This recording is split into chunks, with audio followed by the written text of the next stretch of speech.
I'm Evelyn, 32 female. I live in a modest but comfortable apartment in the city, and I work as a financial analyst, a job that suits my personality perfectly. I like numbers, logic, and predictable outcomes.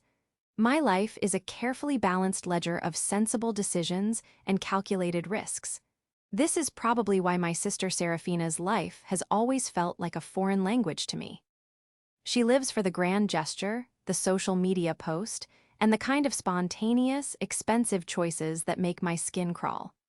We were sisters, but we operated on entirely different financial and emotional planets. This story is about the time our planets didn't just pass by each other. They collided in a spectacular, galaxy-altering explosion, all because of a baby shower registry that was less about a new life and more about funding a fantasy life I refuse to co-sign. Before this story unfolds, I'd love to connect with you. Please let me know in the comments where you're watching from and what time it is in your corner of the world. It's amazing to see how far these stories can travel. My relationship with Saraphina has always been a study in contrasts. Growing up, I was the one saving my allowance for a sensible bicycle, while she was the one who'd spend hers on a trendy but flimsy toy that would be broken by week's end, followed by tears and a plea to our mother, Diane, for a replacement. Mom, a retired teacher with a heart of pure marshmallow, almost always gave in. "She just feels things so deeply, Evelyn," she would say, ruffling my hair as I meticulously counted my coins. My father, Mark, a retired accountant and the source of my fiscal prudence, would just shake his head and sigh. "One day, the world is going to present a bill your mother can't pay for her," he'd mutter, more to himself than to me. This dynamic never really changed. I went to college on a mix of scholarships and part-time jobs, emerging with a degree and zero debt. Saraphina chose a more creative path, attending an expensive private art school for a degree in communications, funded largely by a second mortgage our parents took out. She now worked as a social media manager, a job that seemed to involve curating a perfect online life that bore little resemblance to her actual finances. She was 5 years younger than me, but in her mind, she was infinitely more sophisticated. She had Leo, her personal trainer husband who was handsome and charming, but seemed to have the financial acumen of a head of lettuce.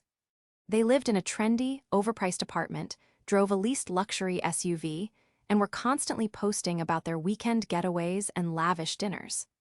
I knew, with the certainty of a market downturn after a speculative bubble, that they were living on a mountain of debt. So, when Saraphina called me, squealing with excitement, to announce she was pregnant, my first emotion was genuine happiness. Despite our differences, she was my sister.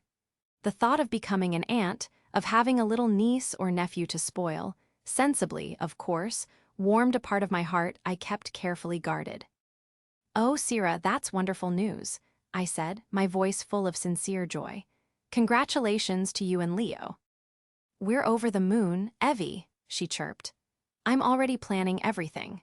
The nursery is going to be this incredible minimalist boho theme. I've got a Pinterest board that is just to die for. And the baby shower, oh, Evelyn, it's going to be an event."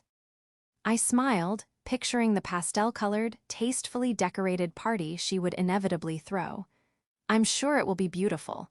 Just let me know what you need." "Oh, don't worry, I will," she said, with a laugh that, in hindsight, held a razor's edge. "You're going to be the best aunt ever. We're counting on you to help us give this baby the start in life it deserves." The phrase, "start in life it deserves," echoed in my mind. To me, that meant love, stability, and a college fund. To Saraphina, I was beginning to suspect it meant something else entirely. A few weeks passed, filled with her breathless updates on Instagram stories. Ultrasounds were posted with professionally designed graphics. Her first baby bump photo was a full-blown photo shoot in a field of wildflowers. It was all very on brand for her. Then the invitation arrived. It wasn't an Evite or a simple card. It was a thick, cream-colored cardstock box. Inside, nestled on a bed of shredded, gold-flecked paper, was a heavy acrylic invitation, laser-etched with swirling calligraphy. It announced a celestial celebration for baby Starlight, which was apparently the womb name they'd chosen. The event was to be held not at someone's home, but at a chic, expensive botanical garden conservatory that I knew charged thousands just for a weekend afternoon rental. The dress code was ethereal whites and shimmering golds.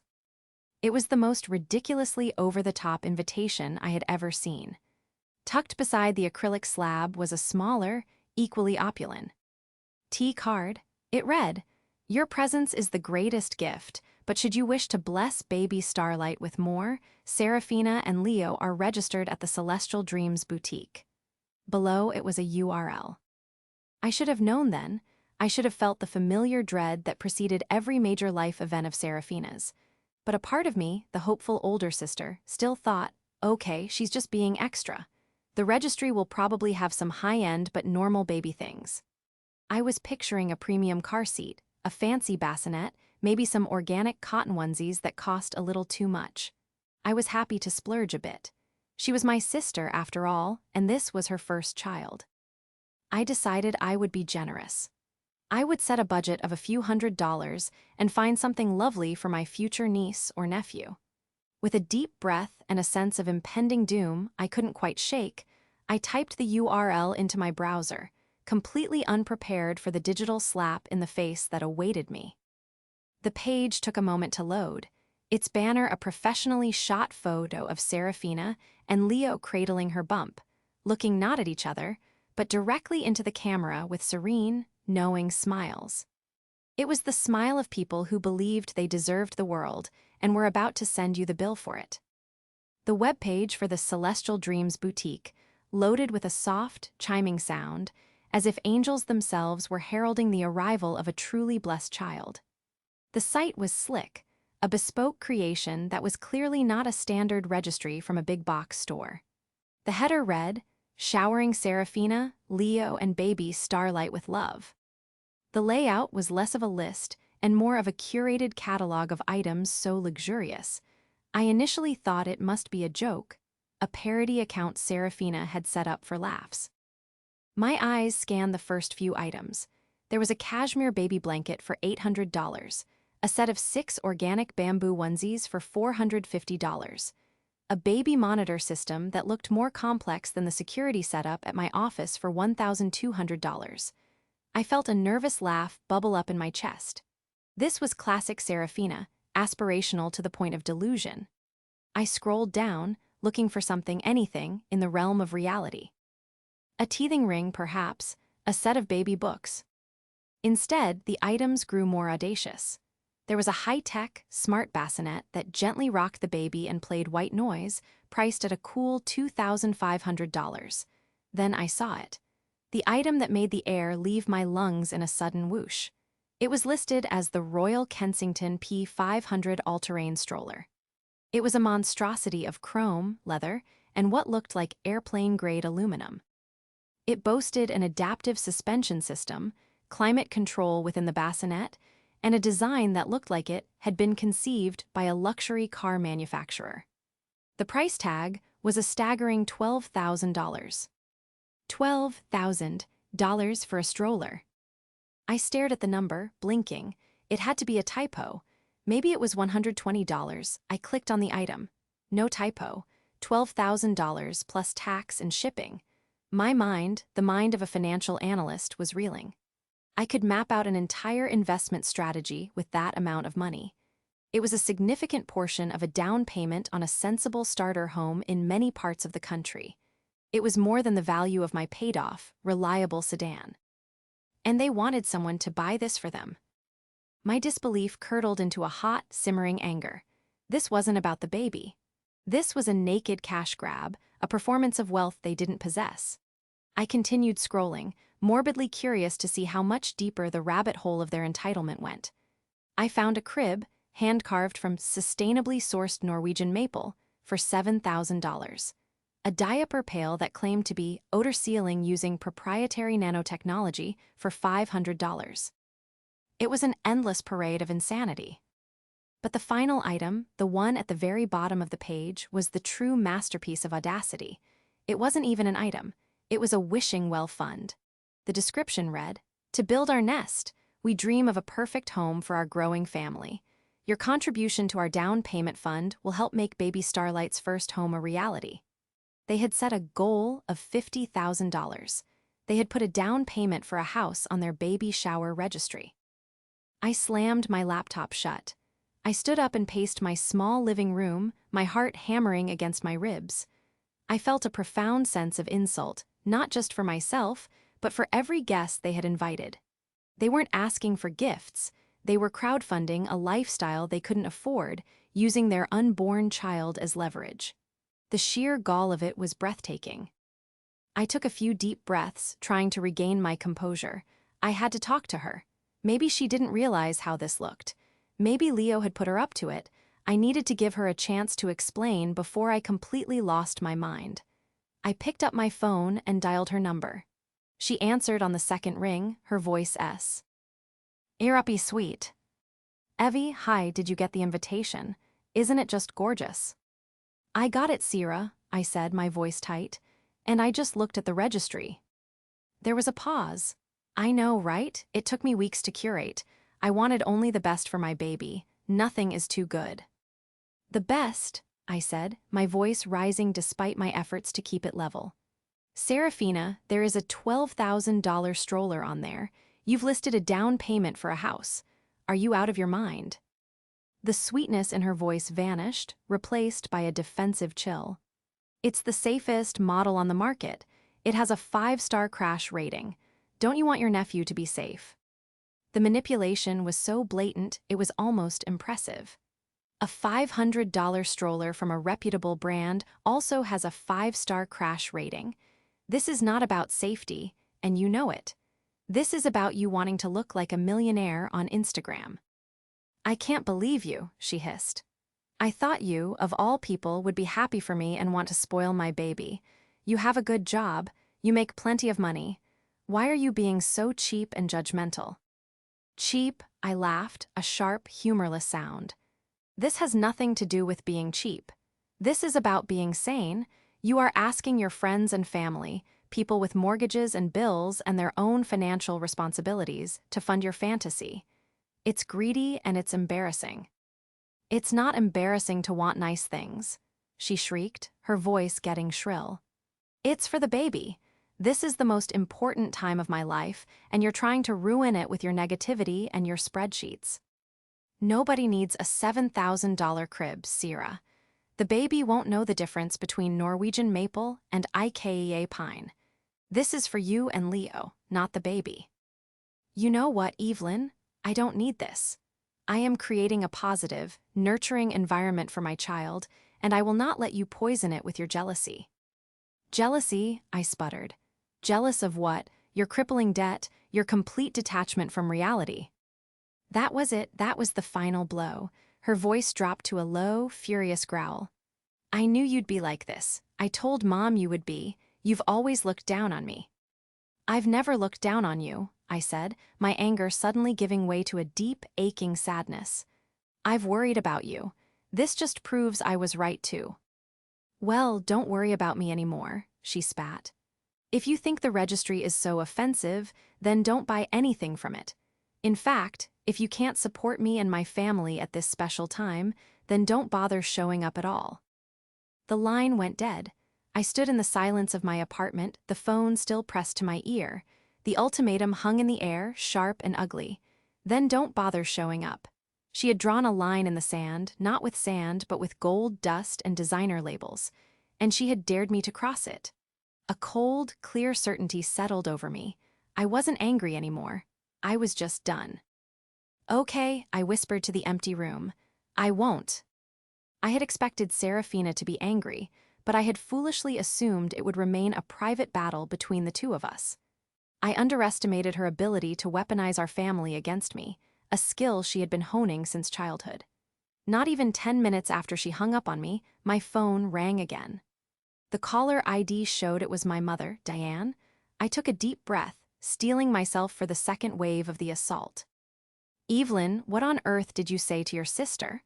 Mom's voice was tight with a familiar, disappointed anxiety. "She called me sobbing, absolutely hysterical. She said you called her greedy and told her she was a bad mother already." Mom, that is not what I said, and you know it, I replied, pinching the bridge of my nose. I walked over to my couch and sank into it, feeling a bone-deep weariness. I told her that her registry was unreasonable and wildly inappropriate. I pointed out that asking for a down payment on a house for a baby shower gift is insane.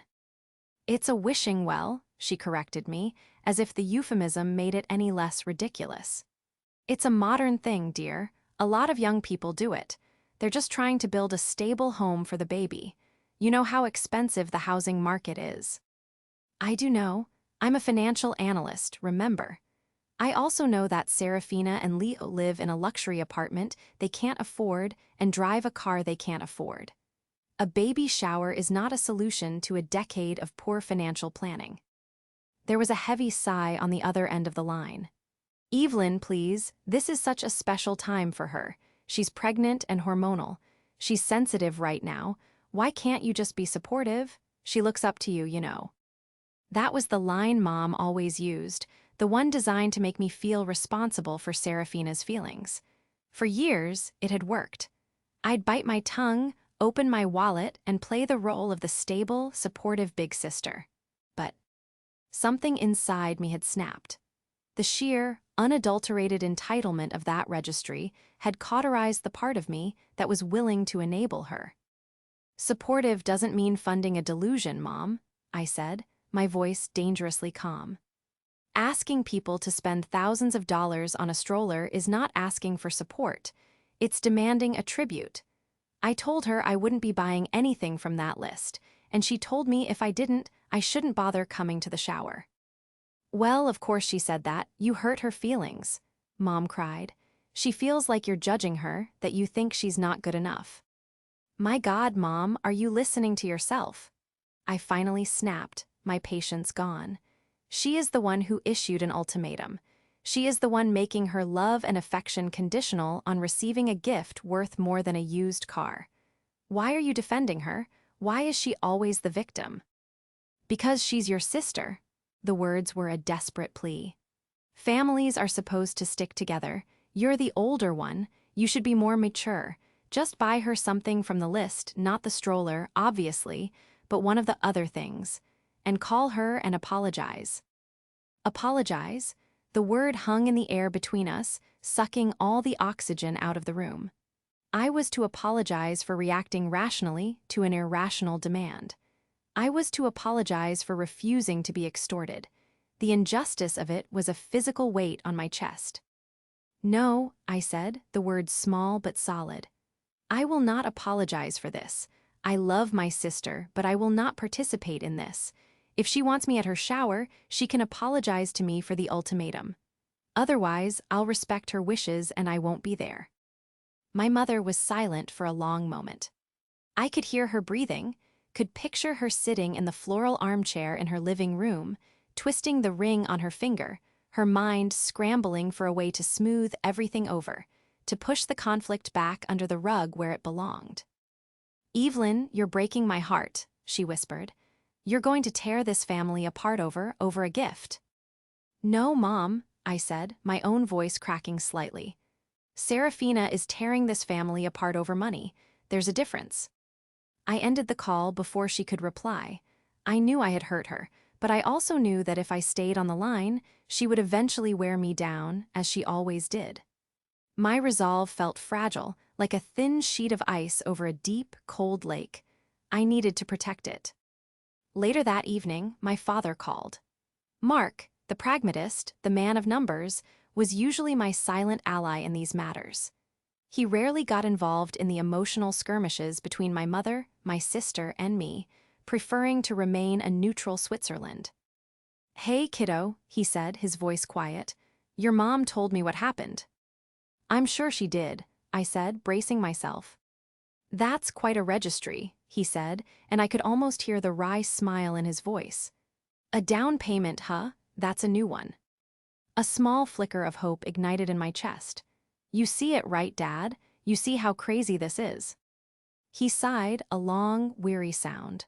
I see it, but Evie, your mother is a wreck. Saraphina is her baby, and now she's having a baby of her own. Your mom just wants everyone to be happy and celebrate. And I'm the one ruining it by refusing to buy a diamond-encrusted diaper pail. You know that's not what I mean, he said gently. Look, sometimes in a family you have to bend a little, for the sake of peace. Is this really the hill you want to die on? His words, meant to be calming and reasonable, felt like a betrayal. He saw the absurdity, but he was still asking me to be the one to concede. He was asking me to be the bigger person, which in my family was code for the one who gives in to Saraphina. The united front was complete. Saraphina was the precious, expectant mother who could do no wrong. My mother was her fierce defender, and my father was the peacekeeper, advocating for surrender. I was the villain, the cold-hearted, logical sister who was raining on the parade. It's not about the gift, Dad, I said, my voice hollow. It's about the principle. What happens next? Do we have to co-sign her mortgage? Pay for the kids' private school? Where does it end? By bending, all I'm doing is teaching her that her behavior works. I'm done. Evelyn. I have to go, Dad, I said, cutting him off. I love you, but I'm not changing my mind. I hung up the phone and stared at the dark screen. The sense of isolation was absolute. My own parents, the two people who were supposed to be in my corner, had chosen their side. They would rather I sacrifice my principles and my dignity than have to deal with Saraphina's tantrum. The family hadn't been torn apart. It had simply realigned itself, pushing me to the outside. And in that cold, lonely space, a new feeling began to take root, a quiet, unyielding resolve. They wanted a united front. Fine, I would have one of my own. The next few days were a masterclass in passive aggression. I was bombarded with a group chat created by my mother titled Baby Starlight Celebration Planning, from which I was clearly not meant to be excluded. It was an endless stream of messages from Saraphina about floral arrangements, catering choices, and the perfect shade of shimmering gold for the balloons. My mother would chime in with enthusiastic emojis, and a few of my cousins would add polite but non-committal replies. My silence in the chat was a glaring void, a deliberate act of non-participation that I knew was driving both my mother and sister insane. Feeling utterly adrift, I did something I rarely do. I reached out for help. I called my Aunt Carol. Carol was my mother's older sister, a retired librarian who possessed a quiet wisdom and a no-nonsense attitude that was a refreshing antidote to my family's high-strung drama. She had always been my safe harbor, the one person who saw things with clarity. "A $12,000 stroller?" she said after I had recounted the entire story, her voice a mixture of amusement and disbelief. "Good heavens, does it fly?" I laughed, the first genuine laugh I'd had in days. "I think it's supposed to, for that price. And don't forget the down payment on the house." "Oh dear," she sighed. "That girl has always had champagne tastes on a beer budget. I'm sorry they're putting you through this, Evelyn. You're completely in the right, you know." Her validation was like a drink of cool water in a desert. "You think so? Mom and Dad think I'm being cold and difficult." "Deanne has always had a blind spot the size of Texas when it comes to Saraphina," Carol said bluntly. "And Mark just wants a quiet life. They're not seeing the situation. They're managing your sister's emotions, which has been their full-time, unpaid job for 27 years. What they don't understand is that by placating her, they're not helping her." We talked for almost an hour, and Carol listened patiently as I vented all my frustration and hurt. Then, her voice took on a more serious tone. "You know, Evelyn," she began, "I ran into an old friend of mine a few months ago, Linda. Her son is a loan officer at the bank that handles the financing for that luxury car dealership Leo is always posting about. We got to chatting, and he mentioned something interesting." I sat up straighter. "What did he say?" "He said they're seeing a lot of younger people coming in, SDR. Etching themselves dangerously thin to lease these high-end cars. He mentioned one couple in particular, a personal trainer and a social media person who were barely approved. Their debt-to-income ratio was, in his words, terrifying. He didn't use their names, of course, but the description, it was them. A cold knot formed in my stomach. They're in that much trouble. "I think so," Carol said gently. "Think about it. The apartment in that trendy building, the designer clothes, the constant vacations. It doesn't add up on their salaries. I suspect they're living entirely on credit. This baby, as wonderful as it is a massive, unforeseen expense for them. This registry isn't just an act of entitlement, it might be an act of sheer desperation. Her words shifted my perspective entirely. My anger, which had been a hot, righteous fire, cooled into something more analytical. As a financial analyst, I dealt with data, not drama. I suddenly had a morbid curiosity to understand the full picture. It wasn't about snooping for the sake of gossip. It was about confirming the reality that my family was so desperate to ignore. My professional life had made me an expert at navigating public records and financial databases. It felt a little invasive, but I justified it as a fact-finding mission. I started with property records. Their trendy apartment building was, as I suspected, a rental and not a cheap one. A quick search showed that units like theirs were going for upwards of $4,000 a month. Next, I did a lien search, something that is often public record. While I couldn't see their credit card statements, I could see if they had any major judgments against them. Nothing yet, but that didn't mean much. The real clue came from social media. I went through Leo's and Saraphina's Instagram accounts not as a sister, but as an analyst looking for patterns. I cross-referenced the dates of their lavish, spontaneous trips with the typical pay cycles.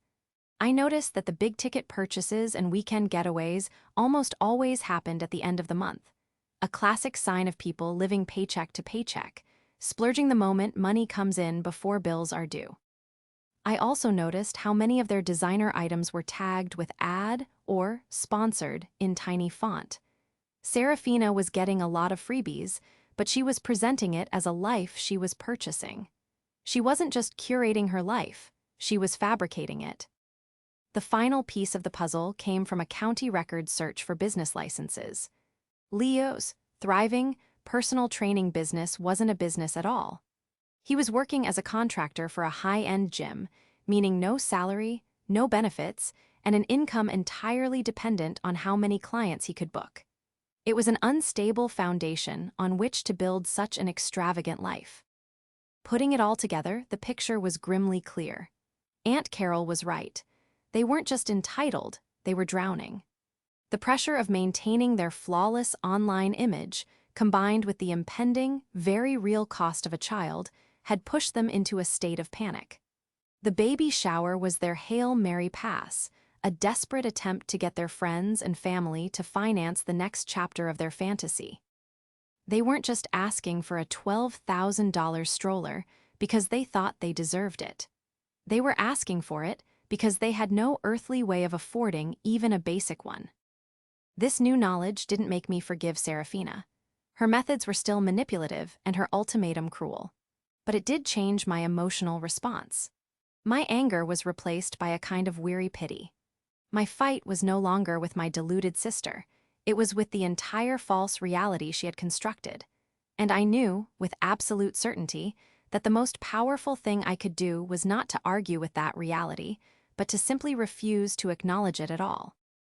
Armed with the grim financial truth, I felt a strange sense of calm settle over me. My fight was no longer an emotional one, fueled by personal insult. It had become a strategic decision based on cold, hard facts. Arguing with Saraphina or my mother would be like trying to explain calculus to a toddler. They were operating in a world of feelings and wishes, completely divorced from the reality of numbers on a spreadsheet. Engaging them on their terms would be pointless.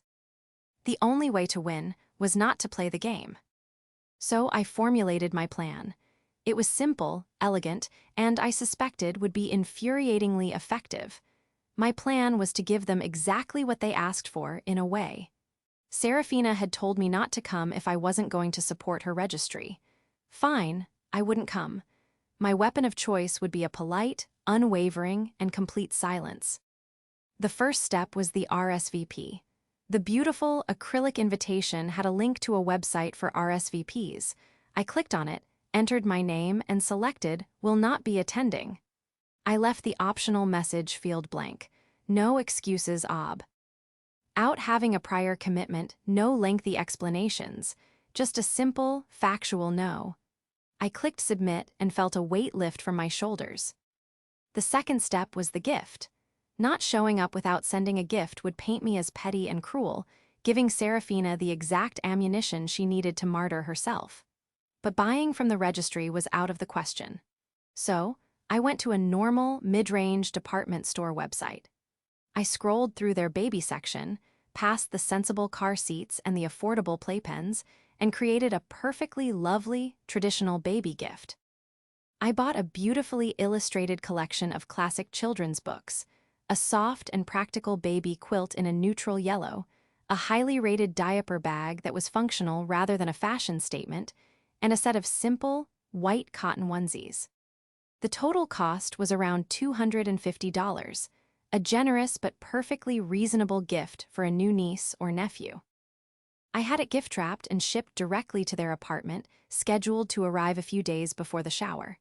For the gift message, I thought long and hard. I settled on something polite, warm, but completely impersonal. Dearest Saraphina and Leo, wishing you all the health and happiness in the world as you embark on this wonderful new chapter. With love, Evelyn. It was the kind of message you'd write to a coworker. It was unassailable. There was nothing in it she could twist, nothing to argue with. It was an act of pure, sterile civility. The digital RSVP was logged on a Tuesday. The gift was ordered on a Wednesday. By Friday, the fallout began. My phone buzzed with a notification from the family group chat. It was a message from Saraphina. Just a reminder to everyone to please RSVP for the celestial celebration by this Sunday so we can get a final headcount to the caterers. Also, we are so grateful for all the wonderful gifts we've already received from the registry. Baby Starlight is so loved.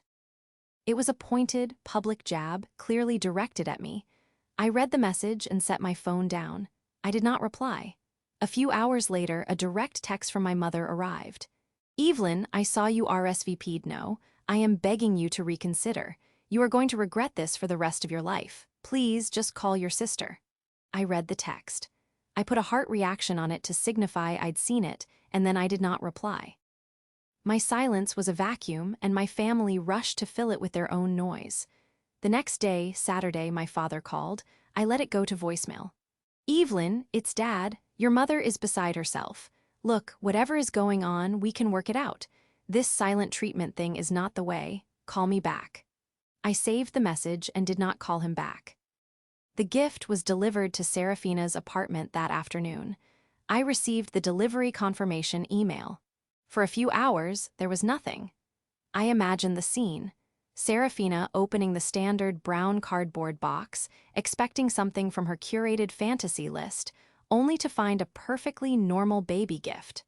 The cognitive dissonance must have been deafening. Then my phone erupted.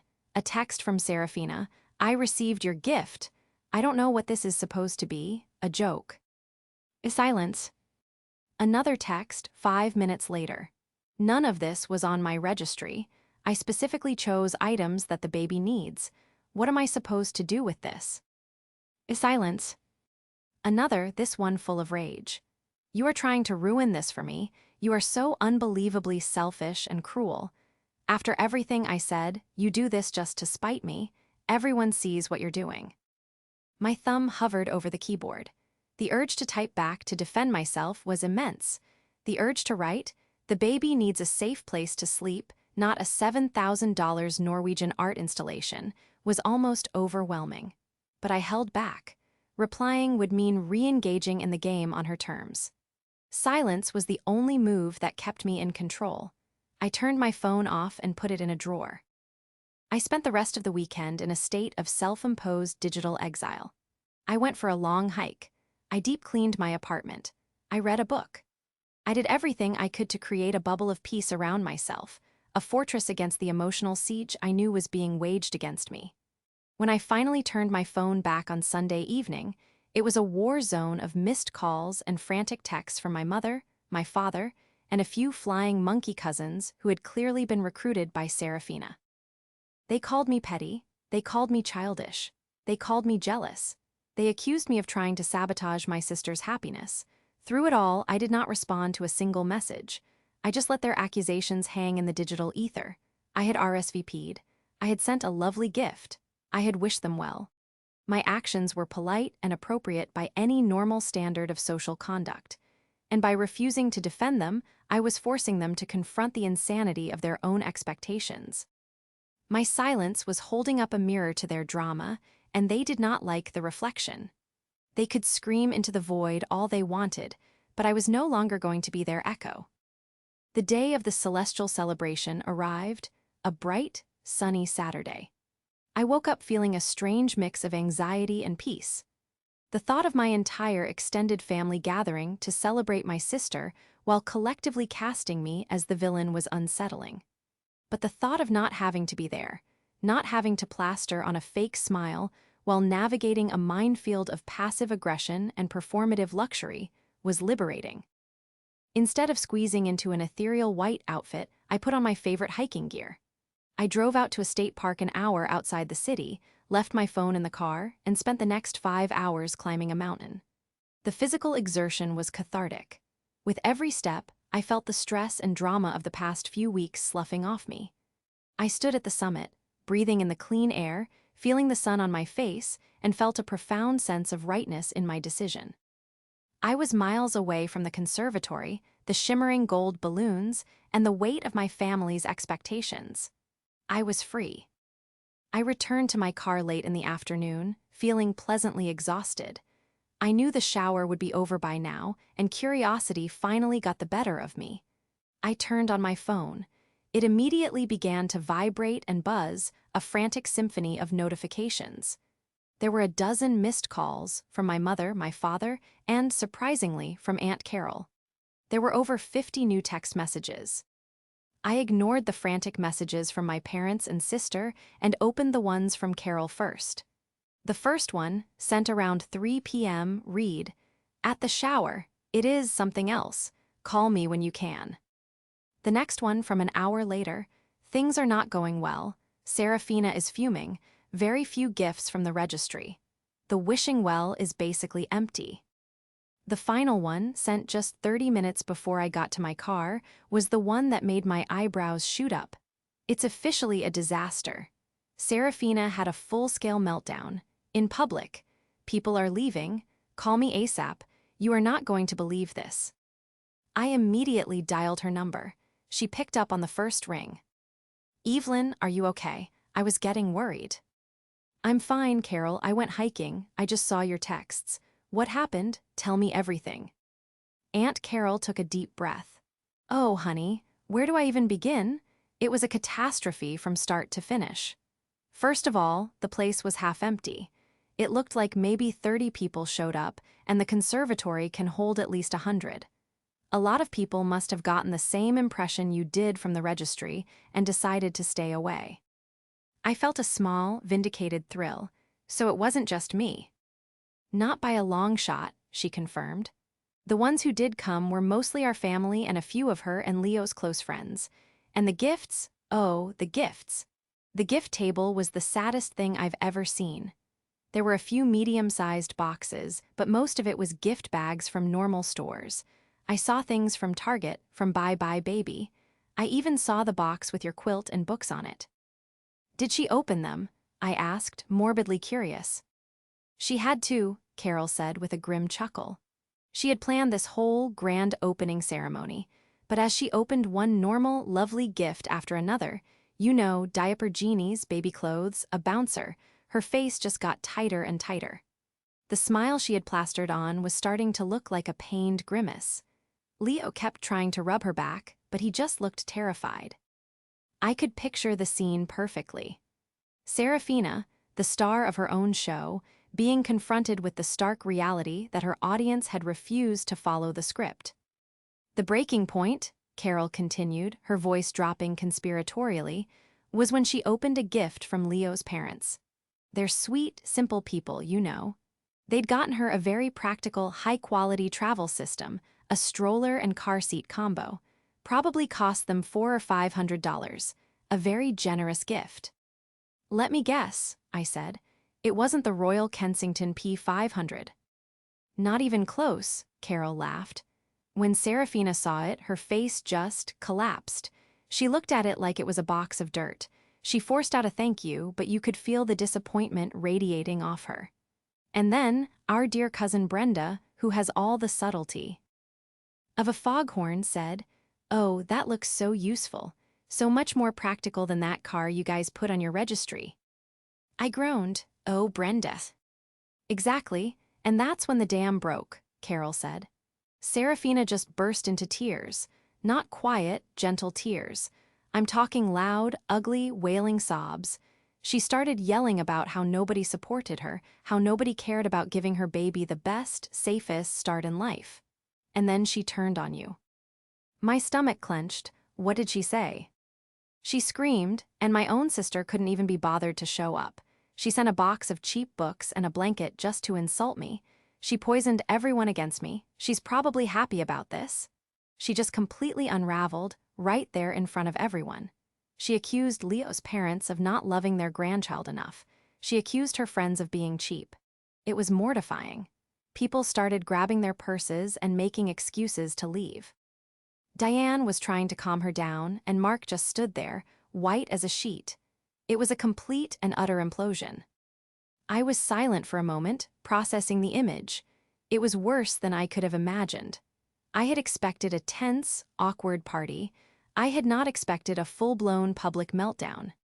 "So what happened then?" I finally asked. "Diane and Mark practically had to carry her out of there," Carol said. "Leo was left to apologize to his own parents, who looked absolutely horrified. I helped him pack up the gifts. He didn't say a word, but he looked like a man who had just seen his entire future flash before his eyes, and it wasn't pretty. Evelyn, you didn't just dodge a bullet today. You dodged a nuclear bomb." As I drove home, the sun setting in my rearview mirror, I didn't feel triumphant. I didn't feel happy about my sister's humiliation. I just felt a profound sadness. I had known this was coming in one form or another.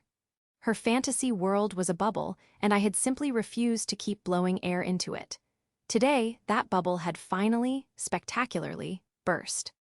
The aftermath of the baby shower was not an explosion, but a slow, creeping fallout that poisoned the ground for weeks. My phone, which had been a battlefield before the shower, fell eerily silent. Saraphina, presumably consumed by humiliation, didn't contact me. My mother, for the first time in my life, seemed to have run out of words. The silence was heavy, filled with unspoken accusations and fractured relationships. It was my father who broke it, about a week later. He called me on a Tuesday evening. His voice sounded older, stripped of its usual gentle humor. "Evelyn," he said, skipping the pleasantries, "we need to talk." "Okay," I said, my guard immediately up. "I owe you an apology," he said, and the words were so unexpected I almost dropped the phone. "I knew that registry was ridiculous from the moment I saw it, I knew it, and I didn't back you up. I tried to play the peacemaker to get you to just give in for the sake of quiet, and I was wrong. The peace I was asking for was just enabling. I saw the full extent of that at the shower, and it was one of the most difficult things I've ever witnessed." I let out a breath I didn't realize I'd been holding. "Dad, I don't know what to say." "Don't say anything," he said, his voice thick with emotion. "Just listen. Your mother and I went over to Seraphina's yesterday. We had to. She hasn't left her apartment since the shower. We sat them both down, Seraphina and Leo, and we had a real conversation. Not one of your mother's, let's all just get along chats, but a real, hard talk about finances." He paused, and I heard him sigh. "It's worse than we thought, Evie. It's much worse. They're drowning in debt. Credit cards maxed out, personal loans, that fancy SUV is about to be repossessed. They've been living a complete lie. The baby shower, they were counting on those gifts. Not just the physical items, but the cash from the wishing well. They were going to use it to pay off a mountain of debt, not for a down payment." The truth was uglier than I had even pieced together. My analysis had been correct, but I hadn't grasped the sheer desperation. "Seraphina finally broke down," he continued. "Admitted everything. How she feels this immense pressure to keep up appearances online. How she felt like a failure because she couldn't afford all the things she saw other influencers have for their babies. She confessed that she was terrified, and she lashed out at you because you represent everything she's not. stable, responsible, secure. It wasn't about jealousy of what you have, it was about anger at what she's failed to build for herself. I felt a pang of sympathy for my sister, so sharp and unexpected it almost hurt. Beneath the layers of entitlement and drama was just a scared, insecure young woman who had gotten in way over her head. "What happens now?" I asked quietly. "Now comes the reckoning," he said.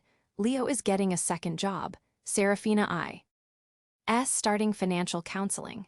Your mother and I are helping them create a real budget, a painful one. They have to break their lease and move into a much smaller, more affordable apartment. We're not bailing them out, I made that very clear. That was my mistake for too many years. We're giving them the tools to bail themselves out, but they have to do the work." He told me they had to return almost all of the gifts they had received, even the practical ones, for store credit to buy the absolute bare necessities. The half-empty nursery they had so carefully planned was now a symbol of their collapsed fantasy. The Norwegian maple crib was never going to arrive. The Royal Kensington stroller was a fever dream. Baby Starlight was coming into a world of hard budgets and stark reality. "She wants to talk to you," my father said finally. "She knows she has to apologize. I'm not asking you to forgive her, not yet, but I am asking if you'd be willing to listen." A few days later, I sat across from Saraphina in a quiet coffee shop. She looked smaller, stripped of her usual glamorous facade. Her face was pale and puffy from crying. She didn't meet my eyes at first. "I'm sorry," she whispered, her voice barely audible. "What I did was monstrous. I was so wrapped up in this story I was telling myself, I turned into a horrible person. I used my baby as a fundraising tool, and I said unforgivable things to you." She looked up and her eyes were filled with a shame so profound it was startling. "Dad was right. I was angry at myself and I took it out on you. You've always had your life together and I felt like such a fraud. I'm so sorry, Evelyn." I listened, and for the first time, I saw not my entitled little sister, but a woman on the verge of a terrifying new chapter, finally understanding the weight of her choices. The anger I had held onto for so long finally dissolved, leaving only a sad, quiet space behind. "I accept your apology, Sira," I said, "but it's going to take a long time to rebuild the trust between us. We can't go back to the way things were." She nodded, tears streaming down her face. "I know, I have a lot of work to do. Our relationship is different now. It's not warm and fuzzy, and maybe it never will be again. It's cautious, built on new, healthier boundaries. I am an aunt now to a beautiful baby girl named Lily, not Starlight. I buy her savings bonds for her birthday. I helped her parents set up a 529 college fund, contributing a modest, regular amount. I am there for her, but I am no longer there to bankroll my sister's fantasies." The family dynamic has shifted, too. My mother finally sees that true support isn't blind indulgence but loving honesty. My father and I are closer than ever. Saraphina and Leo are slowly, painstakingly climbing out of their financial hole. Their life isn't glamorous anymore, but for the first time, it's real. And I've learned that sometimes, the most loving thing you can do for your family is to say no. And the most powerful gift you can give is the one of unwavering, unyielding, and ultimately clarifying silence.